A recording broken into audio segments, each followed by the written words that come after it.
ሰላም ተማሪዎች እንዴት ናችሁ? ይሄ አዲቲዩብ ነው። ሳይኮሎጂ ኮርስ ቻፕተር 1 ካቆምንበት እንቀጥላለን። 1.3 ሂስቶሪካል ባክግራውንድ ኤንድ ሜጀር ፐርስፔክቲቭ ኢን ሳይኮሎጂ። ለቻናሉ አዲስ የሆናችሁ ሰብስክራይብ ያደረጋችሁ እንድትከታተሉ ጋበዝኩ። ሌትስ ዳይቭ ኢን። ሂስቶሪካል ባክግራውንድ ኤንድ ሜጀር ፐርስፔክቲቭ ኢን ሳይኮሎጂ። Psychology is a relatively new field in a realm of science. Only about 125 years old. እዚህ ጋር ያለው ኮንሴፕት ምንድን ነው? ሳይኮሎጂ መች መጣ፣ ከየት ተገኘ? ከጀርመን ሌፕዚንግ እንደተጀመረ። እንዲሁም ደግሞ እዚህ ጋር መያዝ ያለባችሁ ዋነኛው ነገር ምንድን ነው? ሞደርን ሳይኮሎጂ የሚባለው ዌል ውንድት የተባለ ሳይኮሎጂስት ዩኒቨርሲቲ ኦፍ ሌፕዚንግ እንዳስጀመረው ፋዘር ኦፍ ሞደርን ሳይኮሎጂ ዌል ውንድት እንደሚባል መያዝ ነው። ሂዝ ፋዘር ኦፍ ሞደርን ሳይኮሎጂ ሲግመንድ ፍራውድ አይደለም ማለት ነው። ብዙ ጊዜ ተማሪዎች ይህንን ስለሚሳሳቱ ነው። የሚቀጥለው ምንድን ነው? ኤርሊ ስኩል ኦፍ ሳይኮሎጂ፣ ስኩልስ ኦፍ ሳይኮሎጂ የሚባሉ አሉ። ምን ማለት ነው? ስኩልስ ኦፍ ቶት የሚባለው ኮንሴፕት ስለ አንድ ኮንሴፕት ወይም ደግሞ ስለ አንድ ነገር ሰዎች የተለያየ አይነት ግንዛቤ ይኖራቸዋል። እንዲሁም ማንኛውም ሰው ሳይሆን በብዛት ሳይንቲስቶች፣ አዋቂዎች ማለት ነው። አዋቂዎች አንድን ነገር ለምሳሌ ባህሪ የሚባለው ነገር ምንድን ነው ሲባል ባህሪ የሚባለውማ የተወሰነው የማህበረሰብ ወይም ደግሞ የአዋቂዎች ክፍል ባህሪ የሚባለው ሰዎች ከእናት ከአባታቸው ይዘውት የሚወለዱት ነገር ነው ብለው ዲስክራይብ ሲያደርጉ፣ ሌሎች ደግሞ አይ ባህሪ ማለት ሰው ኢንቫይሮንመንቱን ተከትሎ የሚመጣው የሜንታል ፕሮሰስ ወይም ደግሞ ኦቨርት አክሽን ነው ብለው የሚያስቡ ሳይንቲስቶች እንዳሉ ሁሉ ማለት ነው። እና በዚህ ልክ ኤርሊ ስኩልስ ኦፍ ሳይኮሎጂ የሚባሉ አሉ። ለሳይኮሎጂ የተለያየ ዴፊኒሽን የሰጡ ምሁራን ስላሉ እነዚህ ምሁራን ከ4 እስከ 5 የሚደርስ ስኩል ኦፍ ቶት አሉ። ኤርሊ ስኩል ኦፍ ቶት ማለት ነው። እነሱን የምናይ ነው የሚሆነው። የመጀመሪያው ምንድን ነው? ስትራክቸራሊዝም ነው። 5 ኤርሊ ስኩል ኦፍ ቶትስ እንዳሉ ይነገራል። የመጀመሪያው ምንድን ነው እንዳልኳችሁ? ስትራክቸራሊዝም ነው። ምንድን ነው ስትራክቸራሊዝም ካልን ስትራክቸራሊዝም ማለት ቪውስ ሳይኮሎጂ አስ ስተዲ ኦፍ ስትራክቸር ኦፍ ማይንድ ነው ማለት ነው። በቃ ሳይኮሎጂ ማለት የስትራክቸራሊዝም እሳቤ ምንድን ነው? ሳይኮሎጂ ማለት ኢትዝ ስተዲ ኦፍ ስትራክቸር ኦፍ ማይንድ። የማይንድ ስትራክቸር ነው። ከምን ነው የተሰራው? ምንድን ነው ማይንድ የሚባለው ነገር ምንድን ነው? ከምን ተሰራ የሚለውን ነገር ነው ዲፋይን የሚያደርጉት ማለት ነው። ዋናው የዚህ ፋዘር ኦፍ ስትራክቸራሊዝም ወይም ደግሞ ፋውንደር ኦፍ ስትራክቸራሊዝም የሚባለው ማለት ነው ኤድዋርድ ቲችነር ይባላል። ኤድዋርድ ቲችነር ማለት ሂ ዋዝ ስቱደንት ኦፍ ዊሊያም ወንድት፣ ከላይ የጠቀስነው ፋዘር ኦፍ ሞደርን ሳይኮሎጂ የሚባለው ማለት ነው። ቲችነር ኢዝ ፋውንደር ኦፍ ስትራክቸራሊዝም ይለናል እዚህ ጋር። ኦኬ ዘ ጎል ኦፍ ስትራክቸራሊስትስ ዋዝ ቱ ፋይንድ ዘ ዩኒትስ ኦር ኤለመንትስ ዊች ሜክ አፕ ዘ ማይንድ ሰች አስ ሰንሴሽን ኢሜጅስ ኤንድ ፊሊንግስ። የሰው ልጅ ማይንድ የተዋቀረው ከሰንሴሽን እንዲሁም ከፊሊንግስ እና ከኢሜጅስ ነው ማለት ነው ብለው የሚያስረዱ ሳይኮሎጂስቶች ስትራክቸራሊዝም የሚለው ኮንሴፕት ውስጥ የሚካተቱ ነው የሚሆነው ማለት ነው። ሌላው ምንድን ነው? ዘ ቤስት ናው ሜቶድ ዩዝድ ባይ ዘም ዋዝ ኢንትሮስፔክሽን ነው ማለት ነው። ኢንትሮስፔክሽን ማለት ምን ማለት ነው? ሉኪንግ ኢንዋርድ ኢንቱ አወር ኮንሽስነስ፣ ወደ ኮንሽስነሳችን ኢንዋርድ መመልከት ነው ኢንትሮስፔክሽን ማለት ይላል። ኢት ኢዝ ኤ ፕሮሲጀር ኤምድ አት አናላይዚንግ ዘ ሜንታል ኤክስፒሪየንስ ኢንቱ 3 ቤዚክ ሜንታል ኤለመንትስ ኢሜጅስ፣ ፊሊንግስ ኤንድ ሴንሴሽንስ ማለት ነው። ከነዚህን የተዋቀረው ተብሎ ይታመናል በስትራክቸራሊስቶች ዘንድ ማይንድ ማለት ነው። አናላይዚንግ ሜንታል ስትራክቸር አሎን ዋዝ ፋውንድ ቱ ሰርቭ ሊትል ፐርፐዝ ኢን ሄልፒንግ human deals with the environment. Hence a new school of thought emerged to study this functional value of human mind, functionalism. እንግዲህ የሰው ልጅ ሜንታል ስትራክቸር ብቻ ማጥናት በራሱ ምን አይሆንም ይለናል፣ በቂ አይደለም። to serve little purpose in helping human deals with the environment. የሰው ልጅ ከኢንቫይሮንመንቱ ጋር እንዴት ነው ኢንተራክት ያደረገ ያለው የሚለውንም ለማጥናት በቂ ያስረጃ አይደለም ስትራክቸራሊዝም የሚለው እሳቤ። ስለዚህ ስትራክቸራሊዝም እሱን ቬሪፋይ የሚያደርጉ ቬሪፋይም ብቻ ሳይሆን የተለያዩ ሀሳቦችን የሚጨምሩ ለሳይኮሎጂ ሌላ ዴፊኒሽን የሰጡ ፋንክሽናሊስትስ የሚባሉ ብቅ አሉ ማለት ነው። በነ ዊሊያም ጄምስ አማካኝነት። ፋንክሽናሊዝም ቪውስ ሳይኮሎጂ አስ ስተዲ ኦፍ ፋንክሽን ኦፍ ማይንድ ማለት ነው። አስ ፋንክሽን ኦፍ ማይንድ የሰው ልጅ አእምሮ ጠቀሜታ በኤንቫይሮንመንቱ ላይ እንዴት ነው ሰው እንዲሆን አእምሮ ምን አይነት አስተዋጽኦ አለው የሚለውን የሚያጠኑ ሳይኮሎጂስቶች ብቅ ያሉ ማለት ነው። ዘ ፋውንደር ኦፍ ዚ ስኩል ኦፍ ታውት ኢዝ ዊሊያም ጄምስ ይባላል። እዚህ ጋር እንደምታዩት ወዝ ዘ ፈርስት አሜሪካን ሳይኮሎጂስት ነው። የመጀመሪያው አሜሪካን ሳይኮሎጂስት ነው። እንዲሁም የመጀመሪያው ሳይኮሎጂ መጽሐፍ ጸሐፊ ነው ማለት ነው።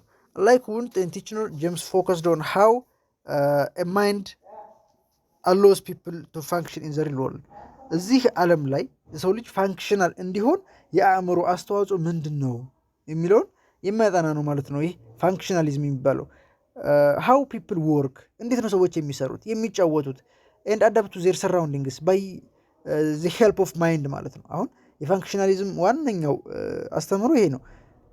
የሰው ልጅ ጭንቅላት ሰዎች እንዲሰሩ እንዲጫወቱ፣ እንዲሁም አካባቢያቸውን አዳፕት እንዲያደርጉ ምን አይነት አስተዋጽኦ ነው ያለው የሚለውን የሚያጠኑ ናቸው ማለት ነው። እነዚህ ፋንክሽናሊዝም የሚባለው ስኩል ኦፍ ቶት አራማጆች። ሂ ዲቨሎፕድ መኒ ሪሰርችስ።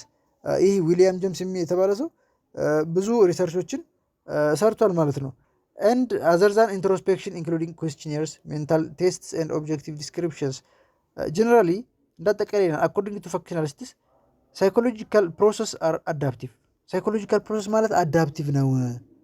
እንግዲህ ዜ አለው ሂውማን ቱ ሰርቫይቭ ኤንድ ቱ አዳፕት ሰክሰስፉሊ ቱ ዜር ሰራውንዲንግስ ይለናል።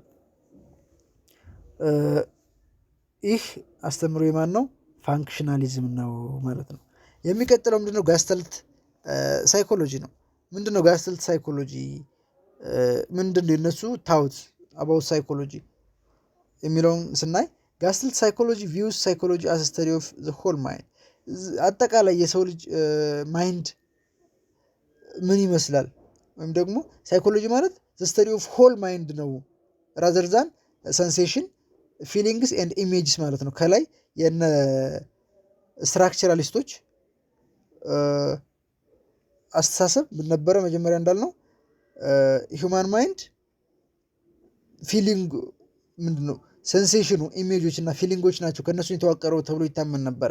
ነገር ግን ጋስተልት ሳይኮሎጂ ከነዚህ ይልቅ ኮምፖነንት ሳይሆን አዘ ሆል ነው ማይንድን ዲፋይን የሚያደርጉት ማለት ነው። ኢትስ ዘ ስተዲ ኦፍ ሆል ማይንድ ነው ብለው ያስባሉ ማለት ነው። ዘ ጀርመን ወርድ ጋስተልት ሪፈርስ ቱ ፎርም ሆል ኮንፊግሬሽን ኦር ፓተርን ነው። ይሄ የጀርመን ቃል ነው። ጋስተልት የሚለው ትርጉሙ ምን ማለት ነው? ኢትስ አባውት ዘ ሆል ፎርም ኮንፊግሬሽን ኦር ፓተርን ነው ማለት ነው። ጋስተልት ሳይኮሎጂ አርጊው ዛት ዘ ማይንድ ኢዝ ኖት ሜድ አፕ ኦፍ ኮምቢኔሽን ኦፍ ኤሌመንትስ።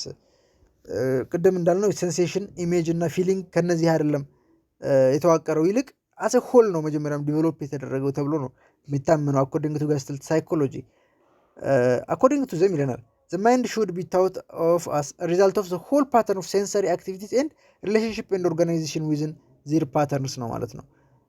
ኢን ብሪፍ ይለናል እዚህ ጋር ጋስተልት ሳይኮሎጂ አናውሌጅ ኮንሽየስነስን አናውሌጅ የሚያደርጉት ጋስተልቶች ማለት ነው። ጋስተልት ሳይኮሎጂ አራማጆች ኮንሽየስነስን ነው አናውሌጅ የሚያደርጉት። ዘ ሄልድ ዛት ዘ ሆል ኢዝ ግሬተር ዛን ዘ ሰም ኦፍ ዘ ፓርትስ። ማይንድ የሚባለው ከነ ሴንሴሽን ከነ ኢሜጅ እና ከነ ፊሊንግ የላቀ ነው ወይም ደግሞ ቢዮንድ ከነዚህ ነገሮች ነው ብለው ያምናሉ ማለት ነው። እንግዲህ እነዚህ ሶስቱም ስኩል ኦፍ ቶትስ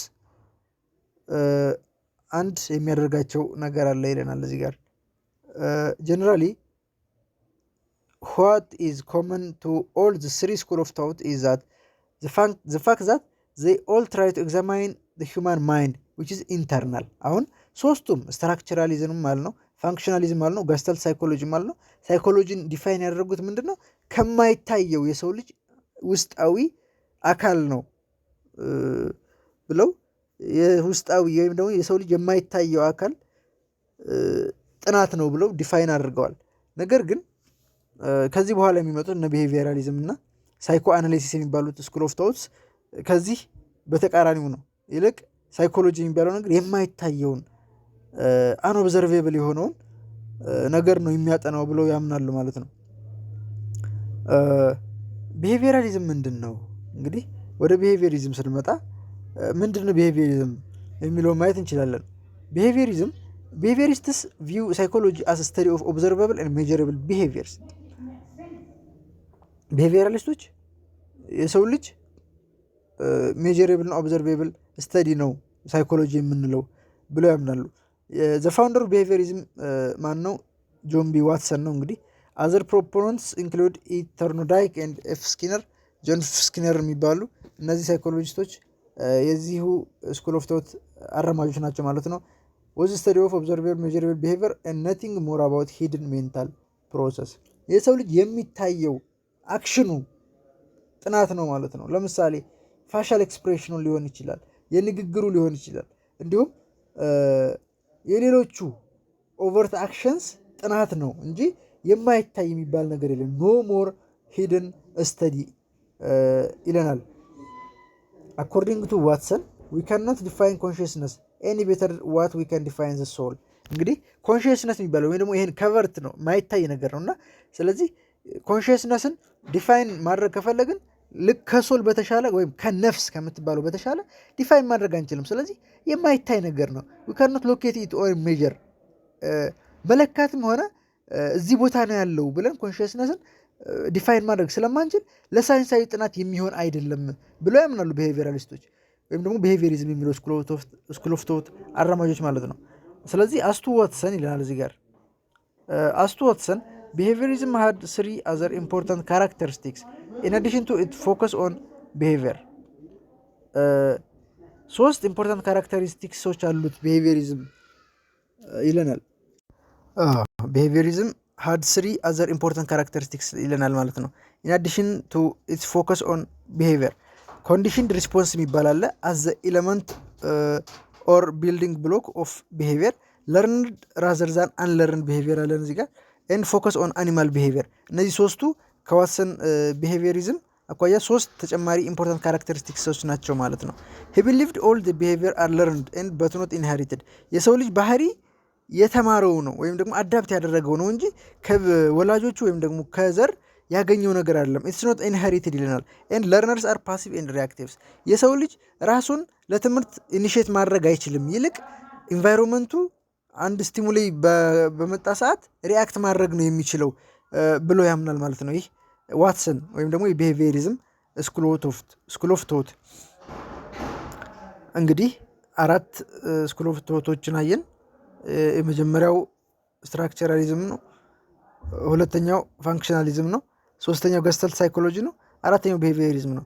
እነዚህ አራቱም እንግዲህ ስለ ኮንሽስነስ ነው የሚያወሩት። የሰው ልጅ ባህሪም ሆነ ኢንተርናል ማይንድ ስለ ኮንሽስነስ ነው አበክረው የሚናገሩት ማለት ነው። ሳይኮሎጂ የዛ ጥናት ነው ብሎ ያስባሉ። ነገር ግን አንድ የቪየና ፊዚሽያን ሲግመንድ ፍሩድ፣ ብዙዎቻችሁ ታውቁታላችሁ በእርግጠኝነት። ይህ ሰው ምን አለ? ከተለያዩ ፔሽንቶች ጋር ከሰራ በኋላ ሪያላይዝ ዛት ይለናል እዚህ ጋር ፋንክሽኒንግ ዋዝ ቤዚካሊ ኤክስፕሌንድ ባይ ሞር ፓወርፉል ፎርስስ። አንኮንሽስነስ የሚባል ፓወርፉል ፎርስ አለ ይለናል which were not accessible to our consciousness, hence this leads to formation of new school of thought። እንግዲህ አዲስ ስኩል ኦፍ ቶት እንዲፈጠር ምክንያት ሆኗል ማለት ነው። ምን የሚባል ሳይኮ አናሊሲስ የሚባል ምንድን ነው? ይሄ ሳይኮ አናሊሲስ ምን አይነት ቶት ነው ያለው አባውት ሳይኮሎጂ የሚለውን ስናይ ሳይኮሎጂ ስተዲስ አባውት ዚ ኮምፖነንት ኦፍ አንኮንሽየስ ፓርትስ፣ አንኮንሽየስ ስለሆኑ ፓርቶች የሚያጠና ሳይንስ ነው ማለት ነው ይለናል ሲግመንድ ፍሮድ። ስለ ሰው ልጅ ማይንድ አንኮንሽየስ ፓርት የሚያጠና ነው ይለናል። ሲግመንድ ፍሮድ ኢዝ ዘ ፋውንደር ኦፍ ዚስ ስኩል ኦፍ ቶት። ሂ ዋዝ ዘ ሞስት ኮንትሮቨርሲያል ኤንድ ሞስት ፖፑላር ኢን ዘ ስተዲ ኦፍ ቢሄቪየር ኤንድ ሜንታል ፕሮሰስስ። እንግዲህ በሰው ልጅ ሜንታል ፕሮሰስ እና በቢሄቪየር ጥናት በጣም የታወቀ እና በጣም ኮንትሮቨርሲያል የሆነ ፊዚሽያን ነው ማለት ነው። as a physician, Sigmund Freud became convinced that some of the physical illnesses of his patients didn't have medical bodily causes። ብዙዎቹ የእሱ የፔሸንቶቹ ፊዚካል የሆነ አናሊሲስ ወይም ደግሞ ፊዚካል የሆነ ዲያግኖሲስ ሊያሸላቸው አልቻለም ማለት ነው። የችግራቸው መፍትሄ ፊዚካል አልነበረም ማለት ነው። እና ምንድን ነው የዚህ ነገር ብሎ ሲያጠና ነገር ግን ነን ፊዚካል የሆነ ከቨርት የሆነ ከውስጥ ሌላ የማይታይ የማይዳሰስ የበሽታ ምንጭ አለባቸው ብሎ አሰበ። ይህን ነገር ምን ብሎ ሰየመው? ሂስቴሪያ ብሎ ሰየመው ማለት ነው። ኦር ኮንቨርሽን ሪያክሽን ቱ ኢንዲኬት ዘ ኮንቨርሽን ኦፍ ኢሞሽናል ፕሮብለምስ ኢንቱ ቦዲሊ ፕሮብለምስ። የሰው ልጅ የሚያስጨንቁት ነገሮች ሊኖሩ ይችላሉ፣ የሚያሳስቡት ነገሮች ሊኖሩ ይችላሉ። እነዚህ ኢሞሽናል ፕሮብለሞች ወደ ቦዲሊ ፕሮብለም ዲቨሎፕ ይሆናሉ ብሎ አናላይዝ አደረገ ማለት ነው። ይሄ ስኩል ኦፍ ቶት ምን ይባላል? ሳይኮ አናላይሲስ ይባላል ማለት ነው። ሂ ኦልሶ አንደርስኮር ዛት conflict and emotional traumas that had occurred in early childhood can be too threatening to be remembered consciously። እነዚህ ነገሮች እንግዲህ ሰው ልጅ በልጅነቱ በጣም መጥፎ የሚባሉት ኢሞሽናል ትራውማስ ሊኖሩበት ይችላሉ፣ እንዲሁም ኮንፍሊክትስ ሊሆኑ ይችላሉ ማለት ነው። እነዚህን ለማስታወስ በራሱ በጣም ኮንሽየስሊ ማስታወስ ትሬትኒንግ ስለሆነ አንኮንሽየስ ቦዲ ላይ ስቶር ይሆናሉ ማለት ነው። በልጅነትም ቢሆን ያሳለፍናቸው ኢሞሽናል ትራውማስ and therefore they become hidden and unconscious and then will be remain to affect later behavior። የመጨረሻ ወይም ደግሞ በኋላ ሰዎች ካደጉ በኋላ እነዚህ የልጅነት ባህሪዎቻቸው አፌክት ያደርጓቸዋል ማለት ነው። ፍሮድ አርጉ that conscious awareness is the tip of mental iceberg beneath the visible tip place and unconscious part of human mind ማለት ነው። the unconscious which is subject matter of psychoanalysis contain ሂድን ዊሽስ እንግዲህ ፍላጎቶች ሊሆኑ ይችላሉ። እነዚህ አንኮንሽየስ ነገሮች ፓሽንስ ሊሆኑ ይችላሉ፣ ጊልቲ ሴክሬትስ ሊሆኑ ይችላሉ፣ አንስፒኬብል ያርኒንግ ሊሆኑ ይችላሉ፣ ኤንድ ኮንፍሊክት ቢትዊን ዲዛይር ኤንድ ዲዩቲ እንግዲህ እነዚህን ይመስላሉ። ዊ አር ኖት አዌር ኦፍ አወር አንኮንሽየስ አርግስ ኤንድ ታውትስ ኤንድ ዘይ ሜክ ዘምሰልቭስ ናውን ኢን ድሪምስ። እነዚህ ነገሮች ለዛሬ እዚህ ጋር እናበቃለን። ለቻናሉ አዲስ የሆናችሁ ሰብስክራይብ አድርጉ። በቀጣይ የምሰራችሁ ፕሮግራሞችም እንዲደርሷችሁ የመደወል ምልክቷን መጫን እንዳትረሱ። ታንኪዩ። ለዛሬ እዚህ ጋር አበቃው። ሞደርን ስኩል ኦፍ ሳይኮሎጂ በሚል ኔክስት ቪዲዮ ሰራላችኋለሁ። ከወደዳችሁት ሼር ላይክ አድርጉት። ለቻናሉ አዲስ ከሆናችሁ ሰብስክራይብ በማድረግ ቤተሰቡ ነው። ሰላም። ለዛሬ እዚህ ጋር በቃን። በቀጣይ ሞደርን ስኩል ኦፍ ሳይኮሎጂ የሚል ቪዲዮ ሰራላችኋለሁ። ለቻናሉ አዲስ ከሆናችሁ ሰብስክራይብ ማድረግ እንዳትረሱ፣ እንዲሁም የምለቃቸው ቪዲዮዎች እንዲደርሷችሁ የኖቲፊኬሽን ምልክቷን መጫን እንዳትረሱ። ከወደዳችሁት ሼር ላይክ በማድረግ አበረታቱኝ። ሰላም።